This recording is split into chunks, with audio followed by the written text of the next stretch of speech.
سیدنا محمد و آلہ و اصحابہ و بارک وسلم۔ اللہ تعالیٰ کے فضل و کرم سے شرح جامی کے چھٹے سبق میں ہم موجود ہیں۔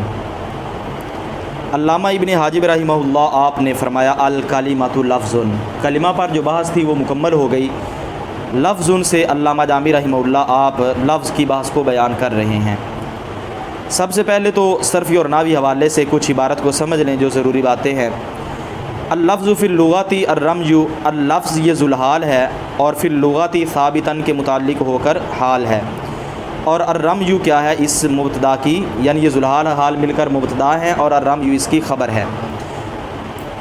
آگے ہے یقال اکلت التمرۃ ولفظت النواۃ، یہ اکلت التمرۃ ولفظت النواۃ یہ مقولہ ہے یقال کا۔ ثم نقیلا، نقیلا یہ واحد مذکر غائب فی الماضی مثبت مجہول کا صیغہ ہے۔ فی عرف النحاۃ یہ جار مجرور نقیلا کے متعلق ہیں۔ ابتداءً یہ تمیز بن رہا ہے نقیلا سے، اور بعد کا عطف پیچھے ابتداءً پر پڑ رہا ہے۔ آگے ہے ما یتلفظ بالانسان یتلفظ، یہ واحد مذکر غائب فعل مضارع مثبت معروف کا صیغہ ہے باب تفاعل سے۔ آگے الانسان جو ہے اس کا فاعل ہے حقیقتاً او حکماً، یہ جو حقیقتاً او حکماً ہے، حکماً کا عطف حقیقتاً پر ہے، اور یہ یہاں پہ کانا محذوف ہے، یہ اس کانا کی خبر ہے، یعنی فعل ناقص کی خبر ہے۔ آگے ہے مہملاً کانا او موضوعاً، یہ بھی فعل ناقص کی خبر، اور مفرداً او مرکباً یہ بھی کانا فعل ناقص کی خبر ہیں۔ واللفظ الحقیقی یہ مبتدا ہے، اور کزید و ضرب یہ اس کی، کزید و ضرب یہ اس کی خبر ہے۔ الحکمی یہ مبتدا ہے، اور کل منوجی یہ اس کی خبر ہے۔ اذ لیسا یہ لیسا فعل ناقص ہے، اور ہوا ضمیر اس کا اسم ہے۔ من مقبولۃ الحرف والصوت یہ اس کی خبر بن رہے ہیں۔ ولم یودا لہ، لم یودا یہ صیغہ واحد مذکر غائب فعل نفیجات بلم جازمہ مجہول ہے، اور یہ باب فاتح یفتح سے ہے۔ لفظ یہ اس کا نائب فاعل ہے۔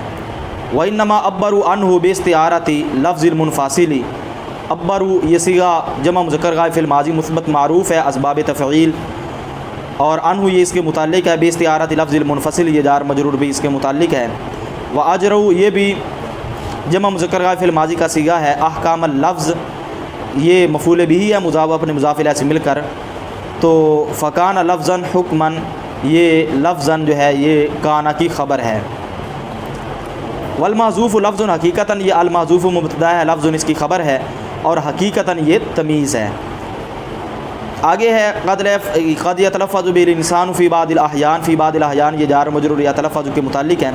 وکلمۃ اللہ تعالی یہ لفظ اللہ ذوالحال ہے، اور تعالی حال ہے، اور کلمۃ اللہ یہ مبتدا ہے داخلۃ فیہ اس کی کیا ہے خبر۔ آگے ہے اذ ہی مما یتلفظ بالانسان یہی مبتدا ہے، اور اگلا اس کی خبر ہے۔ وعلی ھذا القیاس کلمات الملائکۃ والجن، علی ھذا القیاس یہ خبر مقدم ہے، اور کلمات الملائکۃ والجن یہ مبتدا مؤخر ہے۔ الدوال الاربع یہ مبتدا ہے، وہی الخطوط والعقود والنصب والاشارات یہ جملہ معترضہ ہے درمیان میں، اور بین السطور میں بھی انہوں نے لکھا کہ معترضۃ بین المبتدا والخبر لبیان الدوال، اور غیر داخلۃ فیہ یہ الدوال الاربع کی خبر ہے۔